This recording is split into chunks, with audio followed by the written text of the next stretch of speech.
Сәлем достар, қалдарыңыз қалай?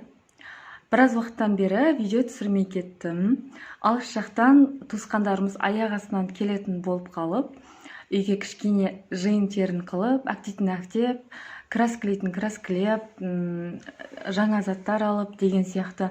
Бұл бүкіл қазақтың семьясында бар нәрсе, или білмеймін енді, ұят болады деген сияқты біздің өзіміздің неміз бар ғой, сол сияқты. Сол бүгін кішкене қонақтарымыз қаланы аралап келуге кеткеннен кейін уақытым босап, видео түсіріп жіберейін деген жайым бар. Бүгін біздің эфирда Мел Волоконовка. И менің жақсы көретінім Түркистан плитки. Прям сағынып қалдым, не могу. Маған мел тоже ұнайды. Почему-то как глина сияқты емес. Прямо глина іздеймін ше. И мелға қосып жейтін акварель. Глина акварель. Мен бұны паста қылып жібердім. Өйткені мен шын айтамын, бұны жей алмайды екенмін. Дәмі какой-то странный. Менікі емес бұл. Мен глина жақсы көремін, но менікі емес бұл. Ал, бастайық.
Пастаға акварель глинасына былай қарасаң, прямо полный күшті берген сияқты да, прям суперский болған сияқты, но арасында какой-то мелкий скрипящий нелері бар екен.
Акварель негізі мен дамып көрдім ғой басында, енді распаковка жасаған кезде құм сияқты түгін. Кәдімгі кесекті бүйтіп мышсаң майдалайсың ғой, майда болып ұнтақ болып себіледі ғой, тура сол сияқты түгін. Суға салған кезде тез еріді, қайнап жатқан кезде скрипить етеді. И кішкене ауырлау, дәмі почти что жоқ, приятный емес, жирность бар, тіске жабысады. Мен білдім, что бұл мен оны жей алмайды екенмін. Сол үшін мен оны пастаға айналдырып жібердім. Но бірақ жақсы шықты. Светі как-то қызылдау, серілау, что ли, сондай. Мен енді Петровка, бізде қандай еді? Волоконовканың өзін дәмі көргім келіп тұр.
Өте құрғақ.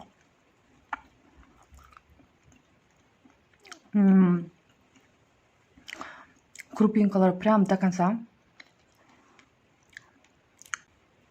Дәмі кәдімгі меловой дәм.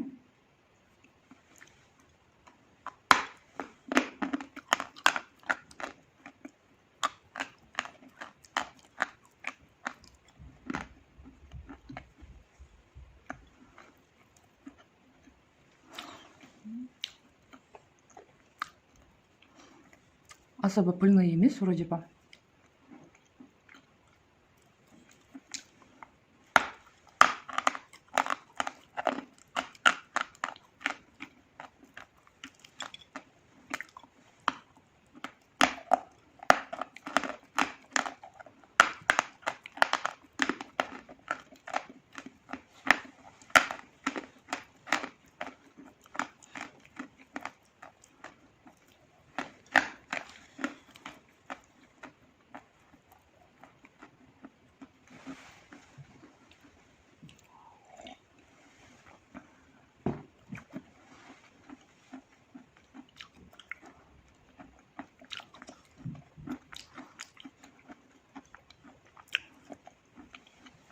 Тіске жабыспайды.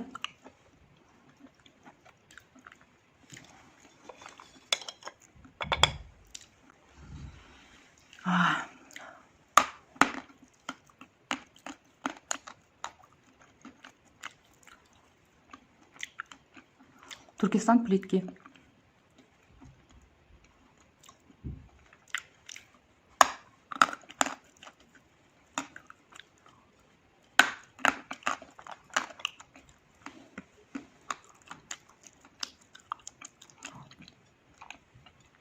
Хрустящие, жирные.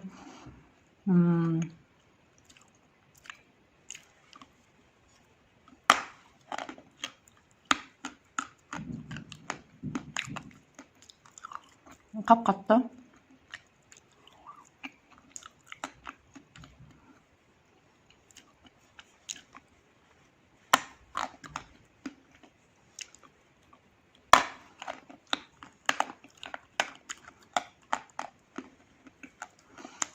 сливочный вкус бар.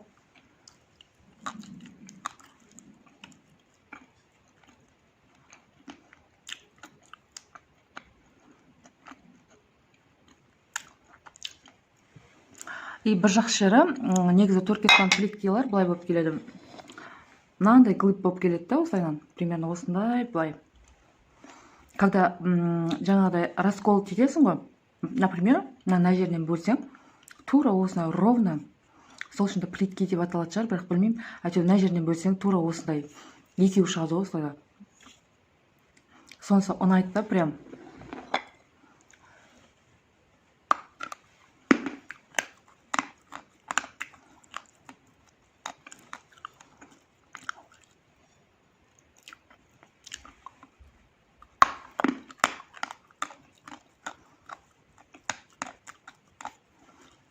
Тіске әрине жабысады.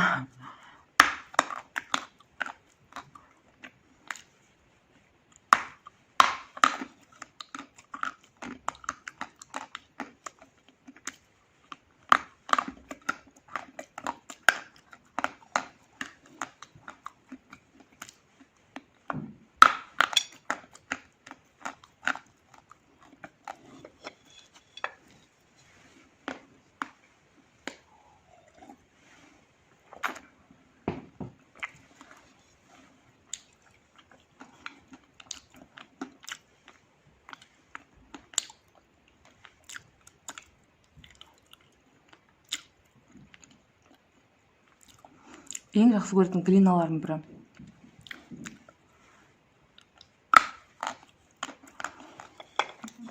Тағы бір айта кететінім, мелдарды тағы бір рет Google'дан пробить етіп көрсеңіздер болады. Менің описанияммен олар сәйкес келмей қалуы мүмкін. Мен өзім жегенім бойынша, өзім не чувствовать еттім, соны айтамын да. Сол үшін тағы бір рет қарап көрсеңіздер болады. А вот мен глиналарды жақсы разбираться етем. Прям по душе. А вот мелдардың дәмі маған бүкілі бір какой-то бірдей сияқты. Мен алда да айтып өттім негізі.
Осымен біздің тәтті эфиріміз аяқталды.